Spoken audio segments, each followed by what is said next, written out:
Welcome to the Scott Fraser Show, where I have pointless conversations with interesting people.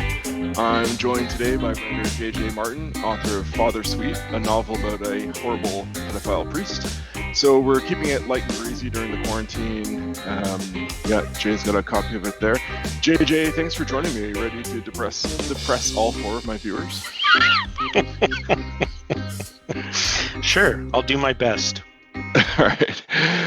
The first thing I notice about Father Sweet is that it obviously demonstrates a really deep knowledge of Catholic theology and church history.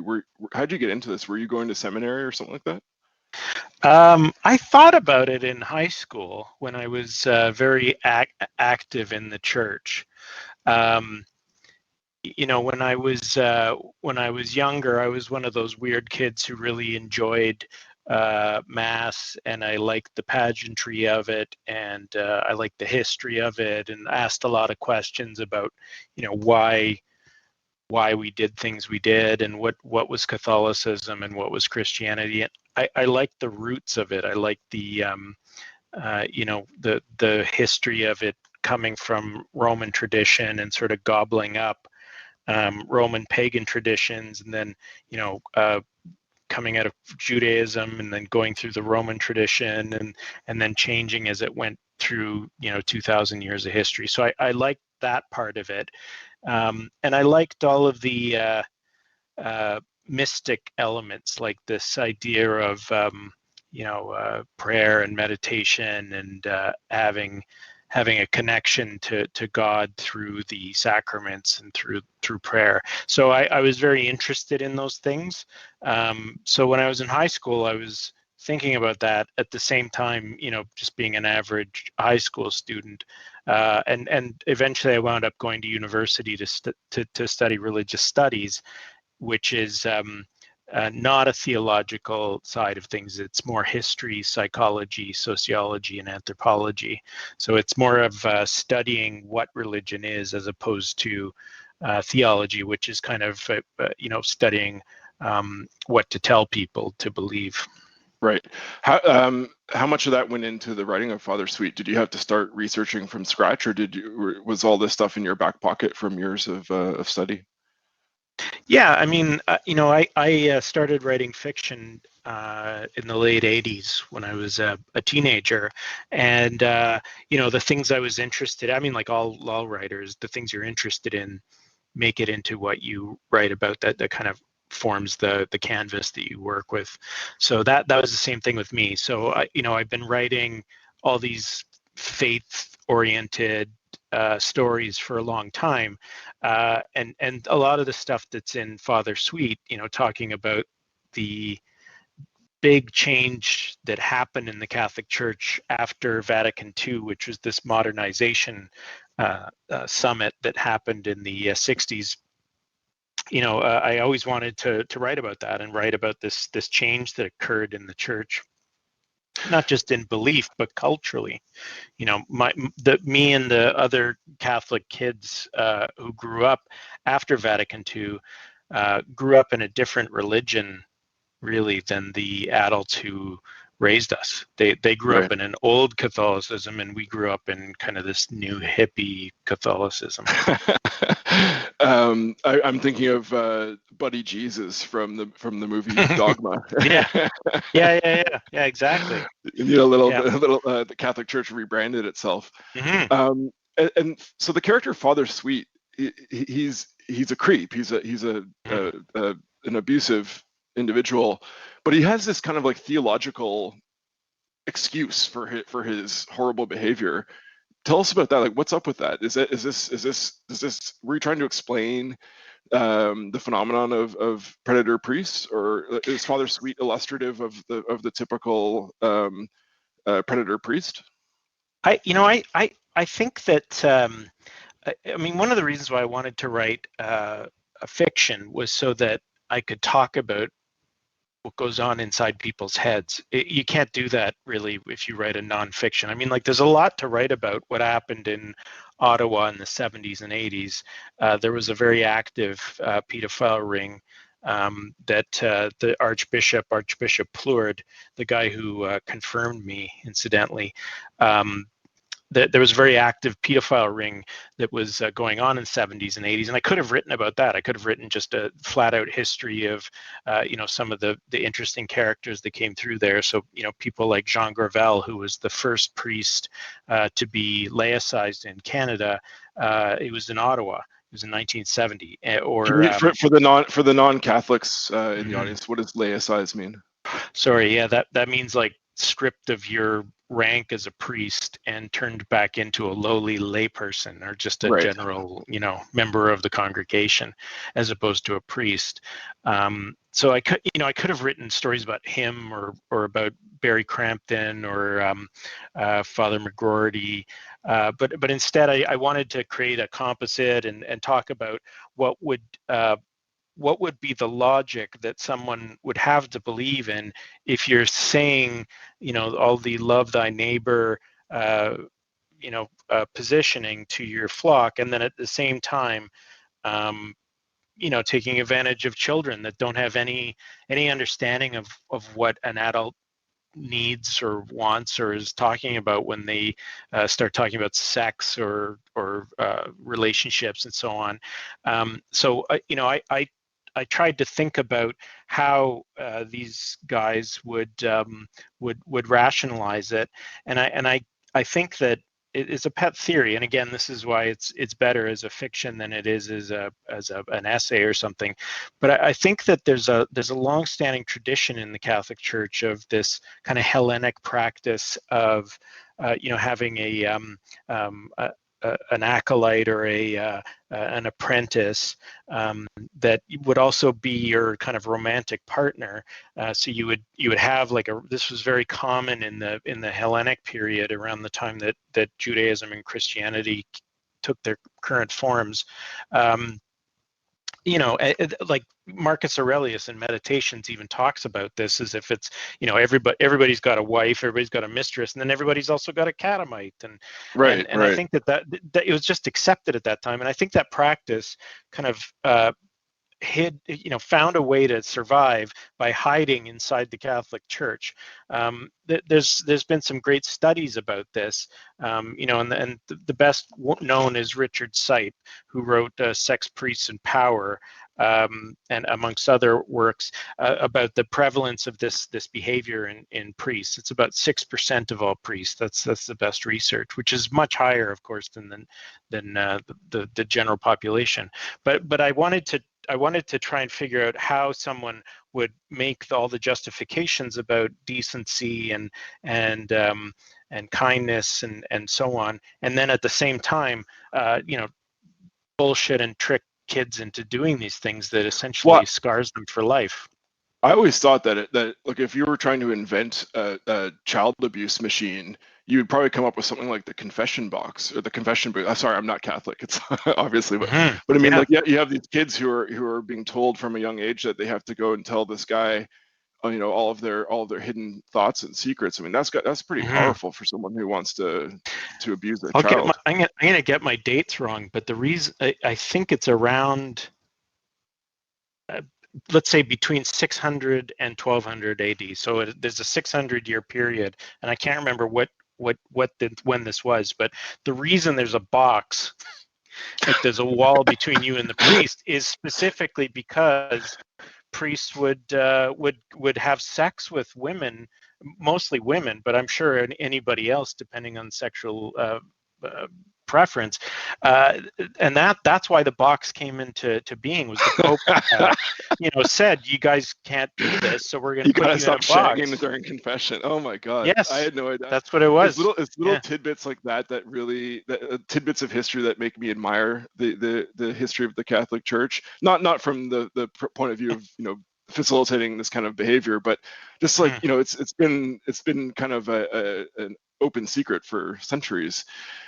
Um, so yeah, I mean, I don't want to depress everyone during quarantine. So Mm. I want to lighten things up a little bit. What's your favorite joke about a priest? Well, I mean,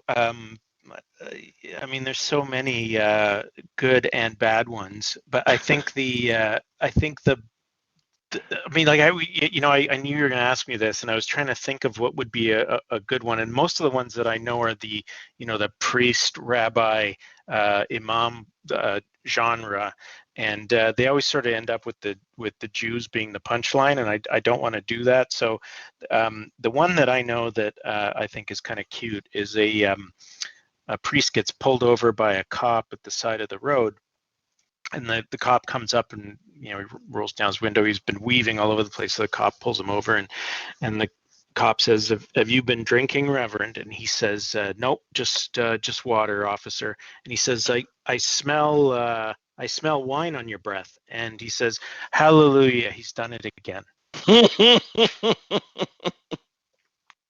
That's a good one. On that note, we're going to take a short break. It's also G-rated.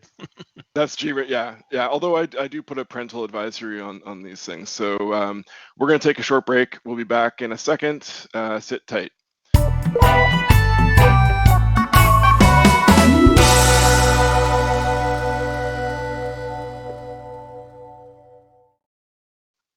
We're back. Welcome back to the Scott Fraser Show, where I have pointless conversations with interesting people. My guest today is author J.J. Martin, who wrote a novel called Father Sweet. Do you want to show us the cover again, Jay? Oh, yeah, sure. Lovely there cover. It is. It's beautiful. It looks like a Bible. The design department at Dundurn. Yeah, it does look like a Bible. Great. Very high quality printing. So, like all four people who listen to this, they expect me to keep it kind of low to middle brow. So we're gonna switch tacks a little bit here. Do you remember the show To Catch a Predator by Dateline NBC with Chris Hansen? Yeah, I have seen it. I haven't. I'm not like an avid viewer or anything like that. So if you have some specific episodes, I'm not going to be able to keep up with you. But I know the concept. Well, there's a whole genre of people who just they call themselves tea-cappers, and I'm always interested. Like last week we talked about with another JJ, actually we talked about cryptozoology, and I'm just interested in really bizarre. Oh, is it Jeff cult Dupuy? followings. That's right. Yeah. Yeah. So it's He's a back-to-back smart guy. JJs, but he is. Yeah. So like the whole idea of turning this kind of abuse into a media spectacle, and like Hansen's a journalist, but it was kind of silly too. It was like the whole thing was just like kind of goofing on these hapless guys who walked in looking for a kid. What do you think about just the idea of turning this kind of thing into a media spectacle? If that is in fact what Hansen did. Yeah, I mean, I'm not an expert in this by any stretch, so all I can offer is my opinion. But I think that there's a couple of objectives that I would assume they're trying to achieve. One is to reduce the number of perps out there because there's more of a risk of them being exposed. So that seems just to me a good idea. The downside of it, of course, is that, like you say, it does sort of sensationalize something that's actually a very serious problem. I mean, I do like the idea of people taking responsibility and trying to reduce the exposure of this, like to reduce the likelihood that children are going to be affected by it. So on that front, I mean, I think it's good, but I have to say, I watched a couple of the catch a creeper. What did you call them? T. What's the T stand for? Are you talking about the vigilante groups? Yeah. So there's all kinds of organizations. Like there's a couple guys in Toronto who are called Predator Poachers Toronto, and there's a few other Right. It's like an umbrella organization, right? So you'll find the same kind of thing in San Diego or Tallahassee or wherever. And these are just guys with hidden cameras that go on chats, like dating apps, and pretend to be kids. And then the guys come out and then get embarrassed on YouTube for knuckleheads like me to laugh at. And publicly shamed. Yeah. They also kind of like pose. It's almost like kind of catfishing for good, right? They sort of pose as a kid and then arrange to meet like at McDonald's or something like this, and then they show them. I think rather than that, I mean, there's a couple of things. One is that there's a huge incel problem that I think is festering now in the current time. It's always been a problem. These people that just feel like total outsiders in society, and don't have a means for sexual release and things like that. That it's a huge problem. And we here in Toronto have had that problem with Alex Manassi, and a guy really should remain nameless, but the fellow who did the massacre in that rented van a couple of years ago, just awful. This is a problem that needs to be addressed. Is publicly shaming them through vigilantism the right approach? I don't know. One thing I do know is that not far from us in Buffalo, there was a whistleblower, a legitimate whistleblower for the Buffalo Archdiocese, a woman named Siobhan O'Connor, who used to work in the diocese office and kept track of a series of complaints and lawsuits and so on that had been brought to the diocese and not been dealt with by the bishop. So she went to 7 Eyewitness News in Buffalo, and went to the Buffalo newspaper, and actually did a giant expose on the diocese. The bishop, had to leave, and priests were shamed and put out of their parishes. I'm hugely in favor of that kind of stuff. Like, there are a lot of people who are very aware of activities that are going on where people are actively committing sexual assaults and sexual crimes. They need to be exposed. They need to be brought to justice. And people like Siobhan O'Connor, who spoke to the SNAP conference last year in Washington, the Survivors Network for Those Abused by Priests, she gave a wonderful keynote about how she's still Catholic, she still believes in the faith, but the bureaucracy is rotten to the core, and she sees it as her responsibility to help do her part. More people need to do this. And it's not just Catholics, by the way. I mean, there's people are hiding all over the place and taking advantage of those whom they trust, who trust them rather. And if you're aware of that kind of stuff, you need to expose it. It's important. Yeah, well, that leads to a couple of interesting questions. Yeah, it's definitely not just Mm. Catholics, and I don't want to just rag on Catholics. I mean, even like Chris Hansen famously catched a rabbi who was working as like a youth minister, Yeah. which is just like, it's Right. fucking horrifying, right? Like, I mean, it's like you're supposed to be helping kids, and then you turn it into that. So, Yeah. but this person the case you're talking about in Buffalo leads to a kind of a bigger question: is like, can Catholicism be redeemed? Yeah, I don't know. I mean, can it be redeemed? I mean, there are some big questions about this. For one thing, this is not a new problem. So, just got another stack of books. I did a book club meeting the other night, so I had a bunch of textbooks nearby so I could hold these things up. But this is Sex, Priests, and Secret Codes, and it's written by a personal hero of mine, Tom Doyle, who used to be actually he's still technically a priest. He's never been excommunicated or laicized, but he just doesn't have anything to do with the Catholic Church anymore. But he he's done a lot of good work along with Richard Sipe to talk about how big of a problem and how extensive this problem has been. In that book, he and his co-writers make a pretty good case indicating, just based on public encyclicals and public statements by the Pope, that this has been a problem since about the 4th century.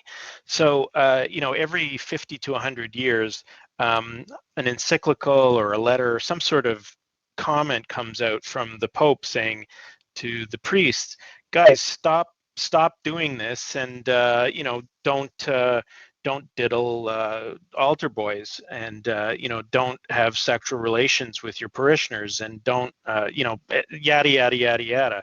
So it's not a new problem. So the question is, can Catholicism be redeemed?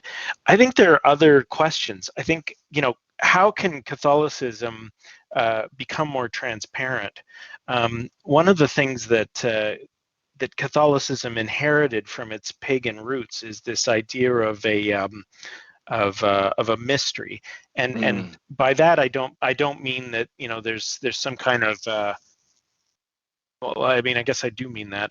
That there are these series of religions called the mystery religions that were part of paganism, Roman paganism, and they involved kind of initiation to a secret knowledge about how the divine forces worked in conjunction with humans, and that was the mystery, and that piece kind of made it into Catholicism. So, there's this sense of secret knowledge, and priests hold the secret fire, and they have to look after it, and there's things that they do behind the scenes to maintain the mystery of the faith, and the miracles that purportedly underpin that, and that is the essence of what a really good pedophile organization would have in order to maintain its protection. So, Yeah.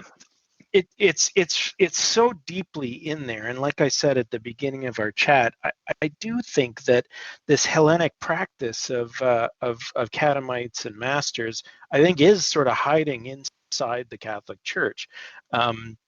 So I don't know if it can be extracted, if it can come apart, because you sort of have to break the difference between the laity and the priesthood, and that's kind of what Protestantism was all Yeah, and about. then all of a sudden So you're a Protestant. Yeah.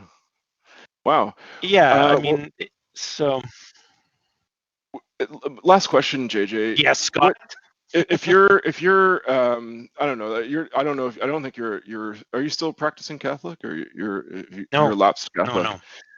What Yeah, should deeply parents do if they're lapsed. concerned? If there's a if a parent, if you're a parent and you think that there might be someone like this operating in your parish or in your church or congregation, what the heck should people do about it? Well, I think they should, first of all, don't go to the bishop. I think you should go to the if you suspect that your priest is doing something offside, you should go to the police, because I promise you, if you suspect it, there's already a file. Like that. That's the part that's kind of shocking, is that these things, they don't come out of nowhere, and there's no such thing as you know. A wrong question when it comes down to this. So if your child is being asked to sleep over at the priest's house, and it's just the two of them, or even not, even if it's like, oh, the priest is hosting a sleepover at his house. I mean, that's weird, and I would, you know, make a call to the priest or to the police and just indicate that's kind of that you have your suspicions. Yeah. Now, there are good priests. Like there's no question that is the majority of priests are good people doing good work, but there are a lot of rotten apples, and I think that a good question to ask yourself as a parent is, do you really want to expose your children to religion? Like, the rates of sexual abuse within church is so high that it almost should come with a warning label. Spirituality is very different than organized religion. You can educate your kids in a spiritual way, but indoctrinating them into some sort of religious organization, that's a totally different step. And then I had this conversation with Michael Koren over lunch a couple months ago, before the COVID crisis. Can you be a Catholic and not receive Eucharist once a week? Can you be a Catholic without being part of a parish? I don't know. I mean, I'm not qualified to make that determination. Certainly that would be the worst thing for the church, is if all the Catholics suddenly said, we don't need you, hierarchy, and we don't need Rome. We just need ourselves, and we just need God. That's not how it's set up. So it's an Well, there's interesting problem. that I mean, well, we're running out of time. There's so many threads that we could pull on here. I mean, anyway, I'm going to cut it off here, because otherwise we're going to start talking about liberation theology and other stuff like Yes. that. Maybe Yeah. we'll See, do that that's a another good thing. time. Yeah, maybe Yeah. we'll tackle that one on another time. Thank Cool. you so much for joining me. Congratulations on the book. The book is called Father Sweet. The author is J.J. Martin. It's available now. Available wherever you buy good books. Absolutely. And well, if I can get my act together, I'll post some links too. Thank you.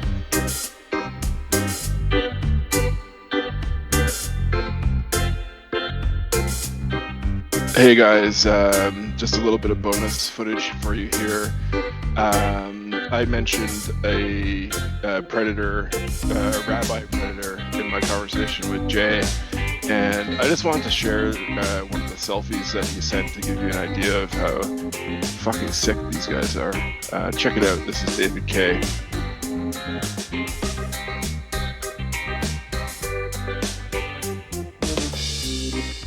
Oh, hey, one other thing, guys, we're going interactive here. If you want to send me an email, you can do so at scottfrasershow@gmail.com. I'm probably not going to really reply, or no, whatever, maybe I will, I don't know. Send me your comments, questions, ideas. I don't know, talk some shit with me, write some shit, go for it. scottfrasershow@gmail.com. See you out there.